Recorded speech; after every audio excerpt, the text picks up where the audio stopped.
Le tribunal de la télé vous est présenté par bonplan365.com. Chaque jour, un nouveau bon plan sur le site des bonnes affaires et des bons plans. Et Télé-Réalité TV, la première chaîne de télévision entièrement consacrée à la télé-réalité.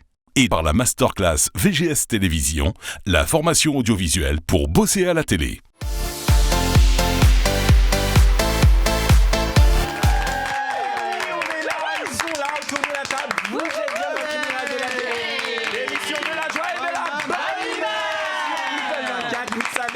C'est votre rendez-vous du lundi au vendredi à 19h55. Le tribunal de la télé, vous le savez, c'est une émission dans laquelle on parle de tout ce qui est actualité de la télé, mais également on a décidé de parler de l'actualité des influenceurs, des youtubeurs, de tout ce qui fait effectivement le buzz et ceux qui se font connaître sur internet. Et dans cette optique, nous accueillons aujourd'hui notre invité Crazy Salima.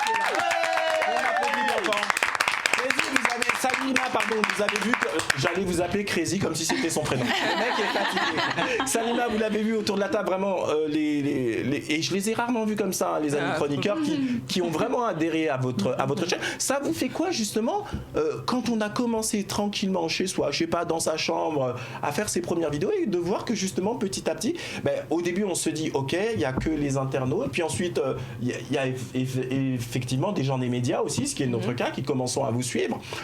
Ça vous fait quoi justement à titre personnel de voir que la communauté prend, que votre message petit à petit il s'installe aussi dans la société? C'est une satisfaction de voir que ça prend forcément. C'est comme quand on fait un gâteau, quand on voit que voilà, il rend bien, on est content. Après, personnellement, moi je le vois comme des amis supplémentaires qui regardent ce que je fais, et voilà, je le vois pas en mode des professionnels, des ça. Non, alors, ce que vous dites là est très vrai, mais comme tout support où on rencontre un succès, il y a toujours le revers de la médaille. Et donc, comme tout le monde, surtout que vous avez des positions qui sont très tranchées, là, on va en parler plus tard, mais vous avez fait également une vidéo sur l'islam, où vous interrogez de savoir si la France n'est pas devenue islamophobe. Donc, on va en parler également au cours de votre présence parmi nous. Mais je voudrais savoir quelles sont les personnes, quels sont le genre de critiques que vous recevez de ces fameux haters, parce que tout le monde en reçoit sur Internet.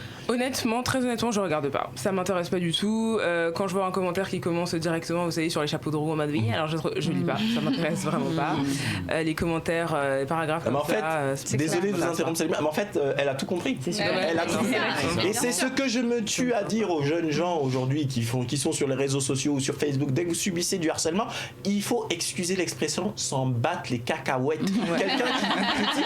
Non mais sans vraiment dire le mot.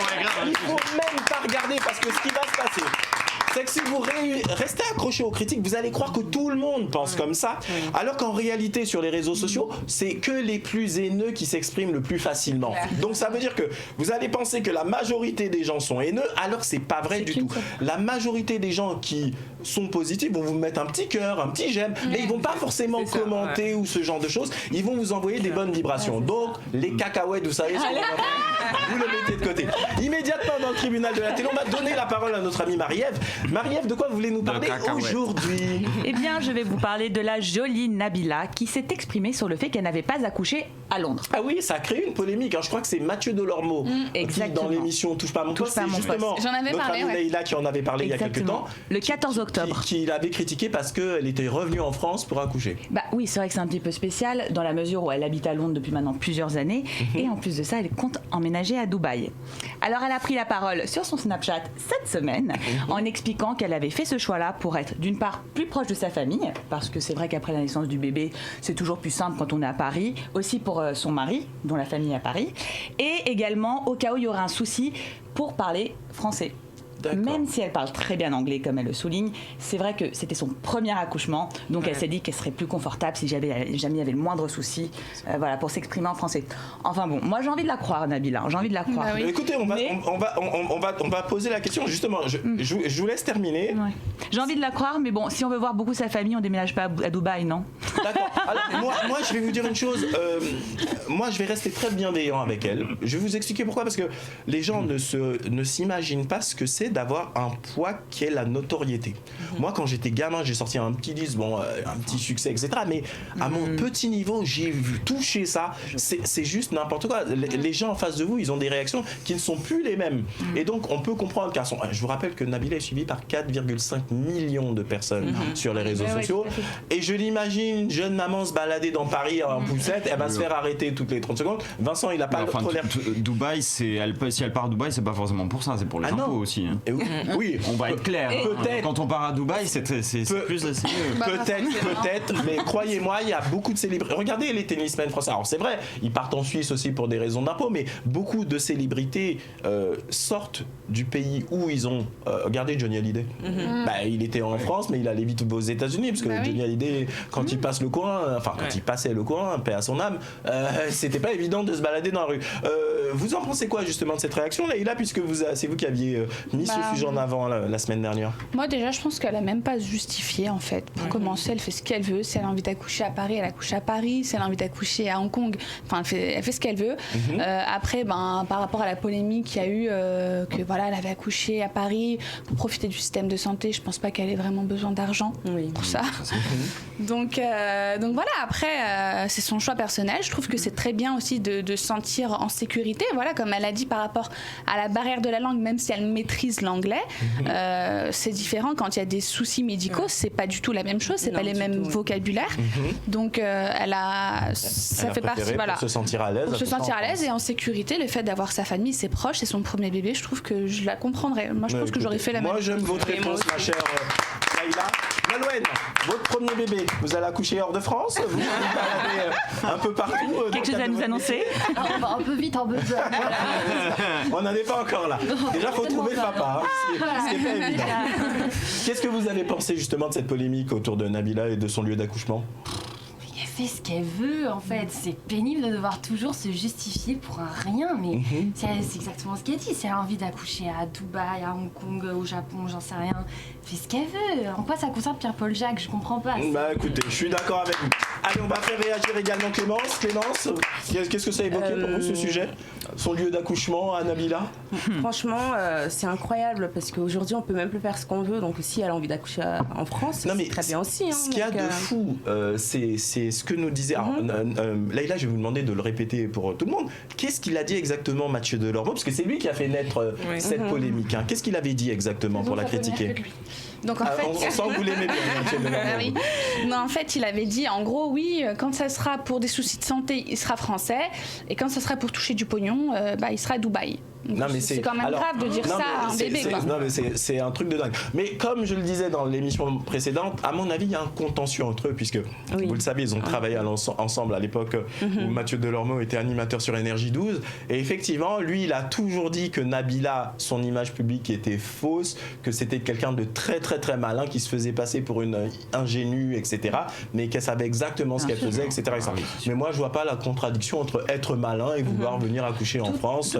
Voilà. Moi, juste un petit mot également, Salima, qu'est-ce que ça évoque pour vous ce sujet? Nabila, elle accouche où elle veut. Qu'est-ce que vous avez pensé de cette polémique? Oui, moi je suis d'accord avec tout le monde. Nabila accouche où elle veut et puis oui, c'est des sentiments de jalousie. Enfin, je pense tout simplement. Clairement. Vincent, vous vouliez rajouter quelque chose? Dernière chose. Par exemple, la barrière de la langue, c'est important parce que Jessica Thivenin, par exemple, sa compagne de télé-réalité qui a accouché à Dubaï où ça a été très compliqué, elle a dit que justement, le fait qu'il y ait eu de l'anglais et qu'elle ait été en panique, ça n'a pas du tout. Ça l'a pas du tout aidé. Oui, parce qu'elle a eu, Jessica a eu des complications avec son bébé. L'anglais, tout ça, elle avait du mal, elle savait plus où elle était, on a enlevé son bébé. Donc exactement, c'est ce que j'allais dire. À un moment, on lui a enlevé son bébé carrément. Parce qu'il a eu une opération. Voilà, et elle, vous imaginez, vous êtes maman, vous venez d'accoucher, on vous enlève votre bébé, vous ne pouvez pas vous exprimer comme il faut. C'est sûr que vu comme ça, on comprend un petit peu mieux. Et il faut dire que Nabila, elle a accouché par césarienne en plus. C'est vrai qu'elle a eu un petit souci. Elle n'a pas accouché par voie basse comme elle le voulait. D'accord. Bon, voilà. En tous les cas, on a essayé d'être un petit peu complet sur ce sujet. Immédiatement, c'est un petit jingle et on continue. Vous êtes bien dans le tribunal de la télé. Et oui, on est là, tranquillement installé. Vous êtes bien dans le tribunal de la télé. Alors, chers amis téléspectateurs, je vous rappelle, si vous voulez nous suivre, c'est extrêmement simple. Ou si vous voulez commenter l'émission et nous dire ce que vous en avez pensé, vous allez du côté du site internet de la chaîne, à l'adresse qui s'affiche actuellement au bas de l'écran, www.people24.tv. Vous sélectionnez dans la rubrique programme le tribunal de la télé et vous commentez, vous nous dites ce que vous avez pensé de l'émission. Si vous voulez qu'on martèle ou qu'on parle d'un autre sujet, vous n'hésitez pas. Vous êtes force de proposition et vous le savez, beaucoup de sujets dont on parle, eh bien, ce sont les téléspectateurs qui nous ont suggéré d'en parler. Immédiatement, on va donner la parole à notre ami Nolwenn. Nolwenn, de quoi voulez-nous parler aujourd'hui ? Alors aujourd'hui, je vais vous parler de Kanye West, qui a eu une lubie et qui en fait veut devenir le prochain président des États-Unis. Voilà. Mais Kanye West, il est vraiment perché lui en ce moment. Mais justement... mais le pire, c'est qu'il y a, aux États-Unis, moi, il n'y a plus rien qui m'étonne. Ouais, ça dans 8 ans, on va voir président Kanye West, on va dire merde, Monsieur Kim Kardashian est devenu président. Mais c'est pas si étonnant parce que quand on écoute en fait les phrases qui peuvent sortir, les phrases de mégalo, vraiment. C'est incroyable. Par exemple, ma plus grande douleur dans la vie, c'est que je ne pourrai jamais me voir en live ou sur scène. Excellent. C'est pas grave, il a qu'à regarder ses DVD. Et il a fini par je suis sans aucun doute le plus grand artiste humain de tous les temps. Donc De Vinci et Victor Hugo peuvent aller se rhabiller. Sacré Kanye West. Non mais en même temps, moi je vais vous surprendre. Moi j'aime bien les artistes comme ça. C'est-à-dire qui portent leur art et qui se disent bah non, il se place. Il dire autre chose, mais il est. Bah ouais. Moi je pense qu'il y a une partie de prétention qui est naturelle quand on a atteint ces niveaux-là, quoi. Le mec, il a raison. Il sort des titres qui cartonnent dans le monde entier. Enfin bref. Mais bon, là, je vois la tête de Nolwenn. Elle se dit que là, il a peut-être été un petit peu trop loin. Mais attention, revenons sur l'information quand même, parce que l'information, c'est Kanye West, président des États-Unis.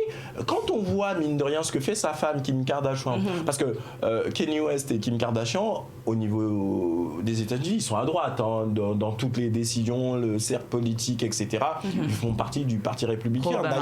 D'ailleurs, il y a même eu une polémique autour de Kanye West, parce que la communauté noire commençait à se dire mais c'est plus un des nôtres ou ce genre de choses, parce qu'ils commençaient à prendre des positions en disant Donald Trump est sympa, etc., alors que la communauté noire de Donald Trump, ils peuvent vraiment pas le voir dans leur immense majorité. Qui ici honnêtement se dit qu'avec les États-Unis on sait jamais, qui sait, peut-être que Kanye West un jour, là il a sérieux, sérieux, vous dites que Marie-Ève, moi j'en suis convaincue, tout est possible. Quand on voit David Douillet, lui aussi s'est reconverti, je me dis que ça y est, moi j'aurais été vous, j'aurais parlé peut-être de Ronald Reagan, qui avoir été acteur aux États-Unis et devenu président. David Douillet, peut-être, mais qui sait. Deux grands sportifs de haut niveau. Ouais, mais en France, j'ai l'impression que dès qu'on a déjà eu un vécu dans un secteur donné, les Français ont du mal à accepter qu'on puisse aller dans un autre domaine, et surtout quand il s'agit de politique, on se dit mais tiens, politique. Ma chère Salima, honnêtement, c'est pas quelque chose auquel vous avez sérieusement pensé? Pas pour le moment. Pour le moment, en tout cas, non. D'accord, écoutez, c'est dit, c'est clair. Vincent, vous vouliez rajouter quelque chose? C'est vrai que cette question, je l'avais en tête depuis un moment, parce que c'est vrai que vous imposez de certains sujets de société, et le fait également d'avoir des langues, ça vous met en force. Alors peut-être pas en France, mais est-ce qu'à l'étranger, ça pourrait vous intéresser? Pour le moment, ni en France, ni à moi j'ai l'impression que Salima elle fait ça vraiment. Il y a le côté un peu pédagogique, aussi le côté nouveauté sur internet. Peut-être que c'est pas du tout son but de faire, et elle le dit elle-même de toute façon, de faire de la politique, mais peut-être veut-elle toucher les consciences quand même, parce que quand vous faites, je suis désolé, vos vidéos juristes ou même sur l'islam, forcément vous touchez la conscience des gens. Or on sait très bien que quand on touche la conscience des gens, la politique dans l'esprit des gens, elle n'est jamais très loin. Mais c'est vrai que on peut faire passer ces messages. Regardez, il y a des humoristes qui sont là, ils font de l'humorisme, mais ils font passer leur message aussi en même temps. Donc voilà. Salima nous dit que la politique c'est pas son truc. Eh ben c'est pas son truc. Le sujet est clos. Est-ce que je peux dire une dernière chose? Bien sûr. Sali présidente, Sali présidente, Sali présidente. Ouais, mais elle en a pas envie. Donc laissez Salima tranquille. Elle, pour l'instant, ce qui l'intéresse, c'est de faire ses petites vidéos. On va donner la parole à notre ami Vincent à présent. Le problème, c'est que s'il devient président, Kim Kardashian, sa femme, elle pourra plus montrer ses fesses en photo. Vous, c'est le seul truc qui vous a marqué. Ça a été une couverture qui a fait scandale et qui a fait beaucoup de fans. Elle pourra plus montrer ses fesses. Oui, mais regardez, avec tout le respect que je dois au président des États-Unis actuel, les fesses de la première dame actuelle aux États-Unis, Melania Trump, les Américains l'ont déjà vu, puisqu'elle et pas que ses fesses. Ah oui, carrément. On va avoir des infos. Ah oui. Et qu'est-ce qu'on a vu d'autre? Un petit peu sa poitrine aussi. Ah d'accord, j'ai eu peur pendant 30 secondes. Ah oui, non mais oui, là, je me suis dit, oh là, a fait du porno. J'étais à New York la semaine dernière, j'en scoop. Non, pas encore. Bon, ok, très bien. On continue, on est là tranquillement installé dans le tribunal de la télé. Immédiatement un petit jingle et on continue nos débats, c'est parti.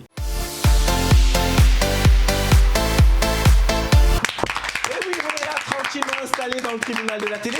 À présent, on va donner la parole à notre ami Vincent. Vincent, de quoi voulez-nous nous parler? Alors, imaginez, vous partez en Tanzanie, sur une île magnifique, tropicale, il y a les poissons partout, bref, c'est l'idéal. Vous êtes avec la femme qui risque de devenir votre femme pour la vie, mais vraiment, tout est parfait, même les dauphins sautent, ils sont heureux de vous voir, on y est, on est c'est là. Un beau tableau que la vous dressez là. Et sous l'eau et tout, enfin c'est parfait. Et puis là, l'idée magique, je prends mon masque, mon tuba, je vais sous l'eau et je fais une petite demande en mariage. Donc mais c'est super romantique vu comme ça. C'est très romantique, c'est mignon, on a tout, on a les deux mots, on reste longtemps contre la vitre, on monte la bague et puis 5 minutes après, il n'y a plus personne puisque la personne qui vous a fait la proposition s'est noyée.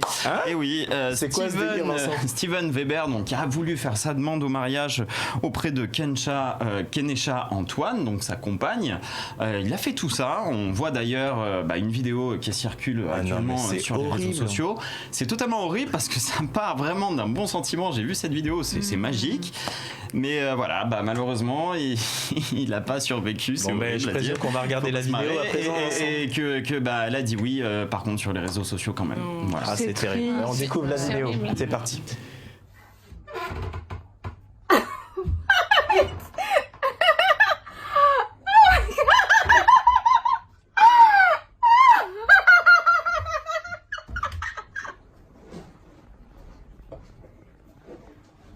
What does that say? Oh, it's so cute. There's Steven. Nobody see you. Go on there. Amazing. Babe, look, a shark. Not fun. What does that say? Oh, it's so cute.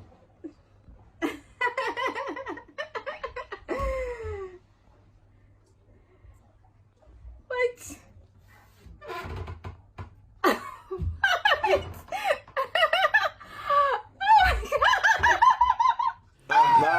Mais qu'est-ce que vous voulez rajouter à ça? Moi je suis complètement tristounet, mais vous imaginez le choc pour la pauvre mariée? Ah non mais c'est horrible, moi je trouve ça. Non mais après ça tu te maries quand même après. Jamais de la vie. Enfin moi non, jamais de la vie. C'est un truc de fou, Salima. C'est horrible. Après ça, j'imagine pour bon ça dépend quel âge avait aussi la jeune femme, mais ça doit vous marquer. Elle l'a quasiment vu mourir sous ses yeux, pas vraiment, mais quelques secondes avant. Non mais tu imagines que moment, c'est après justement. Non mais tu imagines, elle est toujours dans la chambre en bas et tout, puis elle a dit oui, puis elle monte, elle est contente, elle dit j'ai retrouvé mon homme et le mec est mort. Non mais c'est un truc de malade. Et pardonnez-moi, et le pire c'est que quand il met en fait le mot contre la vitre, il dit je suis désolé, j'ai pas beaucoup de temps parce que je suis en masque et tuba, donc déjà, enfin il prévoit sa mort en fait, le mec. C'est un truc de fou. C'est-à-dire que le matériel lui-même il voyait qu'il avait pas trop de temps, mais il voulait voir sa compagne en train de sourire, etc. Il est resté. Bon, allez, c'est un sujet sur lequel je suis désolé. Moi, je suis un peu sensible. On peut regarder. En plus, les hormones. Ça y est, on l'a vu. Immédiatement, un petit jingle et on continue. Vous êtes bien dans le tribunal de la télé.